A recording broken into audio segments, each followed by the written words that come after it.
안녕하세요. 이제 막 돌진한 딸아이를 키우고 있는 30대 워킹맘이에요. 이렇게 모르는 사람들한테 제 이야기를 해본 적이 없어서 어떻게 시작해야 할지 모르겠는데 두서가 없더라도 이해해주세요. 지난 결혼 생활은 녹록지만은 않았습니다. 특히나 시댁 식구들의 무신경한 말투와 째째한 남편 때문에 많이 힘들었어요. 하지만 어리석게도 저는 남편이 아빠가 된다면 사람이 달라질 줄 알았거든요. 그래서 아이까지 낳았지요. 하지만 집버릇 개 못 준다더니 그래서 이혼을 결심하게 되었습니다. 지금은 죽일 만큼 미운 남편이지만 처음 지인에게 소개를 받았을 때는 믿음직스러운 사람이라고 생각했어요. 친정아버지가 워낙에 우유부단하신 분이었고 그로 인해 친정어머니가 고생을 많이 하셨거든요. 그래서 저는 꼭 저를 이끌어줄 수 있는 남자를 만나고 싶었는데 연애 내내 남편이 보인 모습이 그랬습니다. 데이트라도 하게 되면 이거 하자 저거 하자며 먼저 나서서 분위기를 주도했고 저에게 무슨 고민거리라도 있어서 털어놓으면 이렇게 해라 저렇게 해라라며 해결책을 제시해주곤 했는데 그게 그때는 다 맞는 말처럼 들릴 만큼 의지가 되었답니다. 그래서 남편이 만난 지 6개월 만에 결혼하자고 했을 때도 먼저 말해주니 좋았고 남편의 선택대로 따라가면 될 줄 알았어요. 하지만 막상 결혼을 해보니 남편은 리더십이 있다기보다는 독단적이었습니다. 특히나 돈 문제에 있어서는 제가 남편보다 월급이 같으면 같았지 단 한 번 10,000원이라도 덜 벌어온 적이 없었는데요. 그런데도 자기가 경제권을 쥐고는 저한테 생활비를 타쓰게 했어요. 그런데 이게 웬걸 결제할 때마다 남편한테 문자가 가면 전화를 해와서는 그걸 왜 했냐 저걸 왜 사냐 어찌나 따져대고 사람한테 책임을 물어대는지 제가 그렇다고 무슨 명품을 사고 유기농을 사 먹고 그러는 것도 아니었는데 말이지요. 심지어 한 번은 친구들을 만나서 스파게티를 먹었는데 비싼 것도 아니고 한 접시에 15,000원짜리였거든요. 그런데 그걸 가지고 스파게티 한 그릇의 원가가 얼만지 아냐? 너는 상술에 노란한 거라며 어찌나 사람을 깔아뭉개던지. 그래서 남편하고 막말로 박터지게 싸우고 각자 월급은 각자 관리하기로 했습니다. 지금 생각해보면 이때 그냥 이혼했어야 하는데 그때만 하더라도 제가 남자를 잘못 골랐고 섣부르게 결혼을 결심했다는 걸 인정하고 싶지 않았던 것 같아요. 그래도 다행이라고 해야 할지 월급을 각자 관리하기 시작한 이후로는 좀 숨통이 트이는 기분이었어요. 그런데 남편은 아니었던 모양입니다. 그 일이 있고 얼마 지나지 않아서 남편이 다니던 회사에 대대적으로 구조조정의 바람이 불고 있단 이야기가 들려왔어요. 그리고는 저한테 대놓고 말은 안 했지만 자꾸 앓는 소리 죽는 소리가 늘어가는 게 월급이 줄은 모양이 돼요. 저희는 월급을 각자 관리하면서 생활비도 똑같이 각출해서 썼었는데 언젠가부터 한다는 소리가 자기는 회사에서 저녁 해결하고 올 때도 있는데 왜 식비를 똑같이 내야 되냐 하질 않나? 자기는 씻을 때 뜨거운 물 많이 안 쓰는데 난방비가 너무 많이 나왔다나?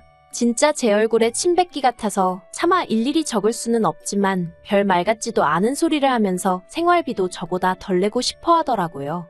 그렇지만 그럴 때마다 저는 남편이 그런 말을 무슨 의도로 하는 건지 뻔히 알면서도 못 알아듣는 척 모른 척하며 무시해버렸습니다. 만약 그렇게까지 왜 참고 살았냐고 물으신다면 솔직히 친정부모님이 항상 입버릇처럼 하시던 말씀이 이혼하면 여자만 손해다 였거든요. 이혼녀 딱지 달고 세상 살기가 쉬운 일이 아니라고요. 그리고 저도 당시에는 그런 친정부모님의 말씀에 어느 정도 동의하는 바였어요.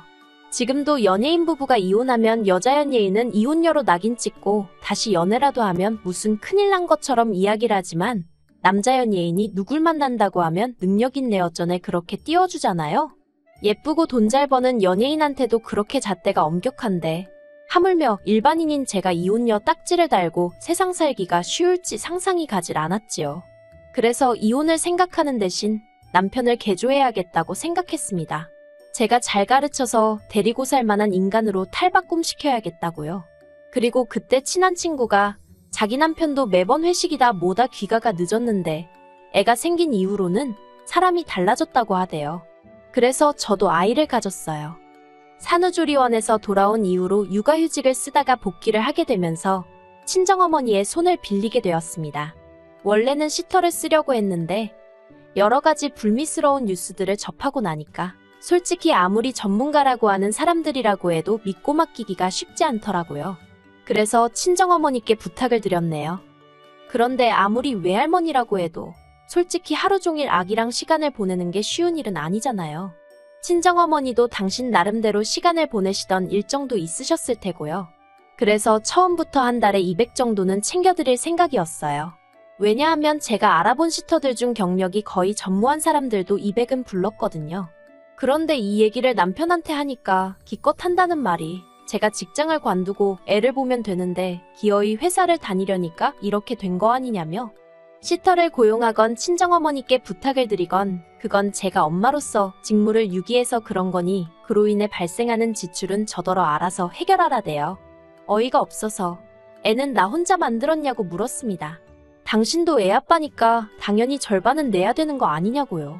하지만 남편은 육아는 남자의 영역이 아니라는 헛소리나 해대면서 죽어도 못 낸답니다. 황당하고 어이없고 치사하고 그래서 그래 해보자라는 생각에 남편에게 알겠다고 했네요. 그리고는 월급을 각자 관리하는 수준에서 벗어나 완전히 친정은 친정대로 시댁은 시댁대로 그렇게 챙기며 살게 되었지요. 한편 신우는 처음으로 자취를 시작했습니다. 시집갈 때까지 부모님 옆에 딱 붙어 살 거라더니 어쩐 일로 혼자 살기로 했다대요. 그래서 그러냐 하고 말려다가 그래도 또 신우랑 사이가 특별히 나쁜 것도 아니었고 집들이 한다고 오라고 하니까 빈손으로 가기도 뭐해서 요새 자취생들 사이에 유행한다는 커피 머신을 선물해줬어요. 그랬더니 관계 있어서 그런가 며칠 뒤 남편이 저한테 10만원짜리 상품권을 하나 주면서 장모님 갖다 드려 그러는 거예요. 백화점 상품권인가 하고 봤더니 그건 아니고 어디 전통시장 상품권이더라고요. 이걸 어디서 쓰나 싶긴 했지만 그래도 남편이 정말 모처럼 저희 친정어머니한테 선물하는 거였거든요. 그래서 난처한 기색은 내비치지 않고 알겠다고 고맙다고 했습니다. 그런데 친정어머니도 상품권을 받으시곤 저랑 비슷한 반응을 보이셨어요. 마음은 고마운데 어디서 쓸 수 있을지나 모르겠다면서요. 그리고는 한 일주일 정도 지났을까요? 친정어머니가 갈비찜을 해주셨습니다. 저희 남편더러 사위가 준 상품권으로 이렇게 좋은 고기도 먹어본다 하시면서요.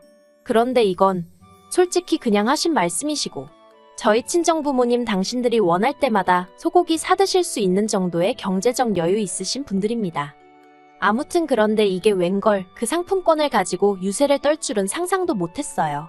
상품권 이야기가 다시 나오게 된 발단은 제가 다니는 회사에서는 매년 성과에 따라 한 사람당 100만원에서 200만원까지 복지 포인트를 주거든요. 그리고 저는 올해 130 정도를 받게 되었고요. 여담이지만 남편도 아는 복지 포인트이고 얼마를 받건 간에 매년 요긴하게 잘 써오고 있었어요. 그리고 올해는 친정에 안마의자를 놔드려야겠다고 생각하고 있었습니다. 비록 3개월 만에 재택근무 전환이 되면서 친정어머니 도움을 받지 않아도 되게 되었지만 그래도 3달 동안 친정어머니가 고생을 많이 하셨으니까요. 그런데 남편이 올해는 그 복지 포인트로 뭐 할까라고 운을 띄우더라고요. 그래서 친정부모님 댁에 안마의자 놔드릴 거야 그랬습니다. 그랬더니 그걸 왜 제 마음대로 정하냐대요. 원래는 매년 상의해서 쓰긴 했었거든요. 하지만 지난번에 남편과 한바탕 한 이후로는 솔직히 금전적인 것과 관해서는 남편과 아무것도 상의하고 싶지 않았어요. 남편 논리대로면 제가 일을 잘해서 회사에서 고맙다고 저한테 주는 거잖아요. 그러니 순전히 제 몫인 건데 왜 남편이랑 상의해야 하나 싶었던 거지요. 그래서 남편한테 제 생각 그대로 이야기했어요. 내 포인트 내가 쓰고 싶은데 쓰겠다는데 뭐가 문제냐고요. 그랬더니 남편이 그러면 시댁은 시부모님은 생각 안 해? 그러는 거예요. 어이가 없어서 당신은 처가 생각 얼마나 하고 사냐고 따졌습니다. 그리고는 그렇게 시부모님 사드리고 싶으면 당신이 당신 돈으로 사드려. 월급 받아서 그 돈 다 뭐해? 생활비라고 100만원 주고 나면 당신 생전 나하고 1원 한 푼 상의해서 쓴 적 있어. 그러니까 이번에도 알아서 잘 사드리라고 쏴붙여버렸네요. 그러자 남편이 입술을 대빨래 밀고선 인정머리가 있네 없네. 누가 누구한테 할 소리를 하던지요. 그런데 그 일이 있고 며칠 뒤 생각지도 못한 사람에게서 연락을 받았습니다. 바로 신우였어요. 신우가 먼저 저희 남편, 그러니까 자기 오빠한테 들었다면서 저희 회사 복지 포인트 이야기를 꺼내더라고요. 뭐라고 달리 반응을 보이기가 어려워. 네 맞아요 그런 게 나와요 하고 적당히 대꾸만 하고 있었어요. 그런데 신우가 정말 잘 되었다며 이번에 자기가 컴퓨터를 사려고 하는데 저더러 복지 포인트로 대신 사달라대요. 그러면 자기가 현찰로 주겠다고요. 사실 복지 포인트를 쓰려면 지정된 곳에서만 써야 되다 보니까 100% 마음에 드는 물건을 찾기가 쉽지는 않거든요. 그래서 저도 남편에게는 친정어머니 쓰실 안마의자를 사드릴 생각이라곤 했지만 마음에 딱 드는 모델이 없어서 고민이 많았지요. 그런데 신우가 돈으로 주겠다고 하니까 솔직히 잘됐다 싶더라고요. 그래서 바로 알겠다고 했습니다. 그런데 피는 못 속인다고 해야 되는 건지 어쩌면 남매가 그렇게 하는 짓이 똑같을 수가 있을까요? 신우와 통화를 마친 뒤 아가씨가 말한 컴퓨터. 지금 찾아보니까 150만 원 정도 한다고 알려줬어요. 그랬더니 신우가 그러면 내가 20만 원만 보내주면 되죠? 그러는 거예요. 순간 이해가 안 돼서 신우더러 그게 무슨 말이냐고 150만 원짜리라니까 웬 20만 원이냐고 물었어요. 그랬더니 또다시 신우는 복지 포인트 쓴다고 했잖아요 그러는데 그리고는 서로 간에 몇 번 더 말이 오가고 나서야 상황 파악을 할 수 있었습니다. 남편이 정확히 뭐라고 했는지는 모르지만 신우는 제 복지 포인트에 자기 돈 조금만 보태면 컴퓨터를 살 수 있다고 생각한 모양이에요. 정말이지 떡 줄 사람은 생각도 안 하는데 남매가 나란히 김칫국이나 마시는 꼴이라니. 그리고 이 이야기가 시부모님 귀에까지 들어가면서 상황은 걷잡을 수 없이 복잡해져 갔습니다. 시부모님이 저를 불러놓고 너는 친정만 챙기냐? 시댁은 웃음냐 하시더니 왜 기분 나쁘게 차별을 하냐고 그러시는 거예요. 그러더니 당신들이 이번에 한 번만 저를 용서해 줄 테니까 대신 복지 포인트로는 신우 독립한 기념으로 선물하는 셈 치고 컴퓨터를 사주랍니다. 그러면 그냥 이번 일은 없던 일처럼 눈 감아 주시겠다나요? 어이가 없어서 제가 잘못한 일도 없는데 그게 무슨 말씀이시냐고 그렇게는 못한다 했습니다. 그러자 하시는 말씀이 니네 엄마한테는 내 아들이 상품권도 줬다면서 그러는 거예요. 어이가 없어서 남편을 쳐다봤어요. 그랬더니 남편이 사실인데 뭘 그러냐입니다. 그래서 제가 어디 쓸 때도 마땅치 않은 상품권을 줘놓고는 그리고 그나마도 친정어머니는 고마운 마음에 당신 생돈 들여 고기 사셨고 그거 다 당신이 처먹지 않았느냐고 소리를 질렀어요. 그리고는 어머님더러 어머님도 앞뒤 사정도 모르시면서 아들 말만 듣고 그렇게 나서시는 거 아니라고 한 소리 했네요. 근데도 속에서 화가 안 풀려서 결국 남편더러 돈돈돈 할 거면 그냥 혼자 살라고 했어요.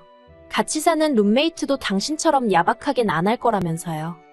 그리고 제 입에서 이혼 소리가 나오자 어머님이 저더러 미쳤냐며 언성을 높이셨습니다. 그런 모습을 보고 있으니 정말 하루빨리 이혼하고 싶다는 생각밖에 안 들더라고요. 그래서 어머님과 남편을 뒤로하고 먼저 시댁에서 빠져나왔습니다. 그리고는 친정어머니가 아이를 맡아주고 계셨거든요. 친정어머니한테 달려가 시댁에서 있었던 일을 털어놓고는 이혼하고 싶다고 하소연을 했어요. 평소라면 그래도 이혼은 안 된다 참고 살아라 하셨을 어머니셨지만 그날은 제가 어찌나 서럽게 울었는지 그래 정 힘들면 헤어져야지 그러시대요. 그래서 지금 변호사 사서 이혼 소송 진행하고 있습니다. 협의 이혼이 아니라 이혼 소송까지 가게 된 건 남편이 양육비 가지고 어쩌고저쩌고 하며 그걸 깎으려 들었기 때문이에요. 솔직히 위자료는 생각도 없었고 애 양육비만 약속해 주었으면 했어요. 많지도 않았고 한 달에 80만 원 정도를 생각하고 있었지요. 그런데 양육비를 흥정하려 드는 남편의 모습에 너무 열받아서 아예 위자료도 받아야겠다고 제가 마음을 바꿔먹었어요. 그래서 소송으로 진행하게 되었습니다. 시간이 좀 걸리기야 하겠지만 변호사 말이 저는 걱정할 거 없다고 하더라고요. 남편은 결혼만 하면 제가 월급도 죄다 갖다 바치고 연애 때처럼 남편 말에 꼼짝도 못하고 따르고 그럴 줄 알았나 봐요. 어리석었던 거지요. 요새 그렇게 사는 여자가 몇이나 된다고 그리고 저도 제 몸 하나 건사하고 살 능력은 되는데 못하러 그러겠어요. 하지만 지나간 일 곱씹어봤자 의미 없고 적어도 앞으로는 남편과 얽힐 일은 없을 테니 그걸로 만족하며 살아보겠습니다.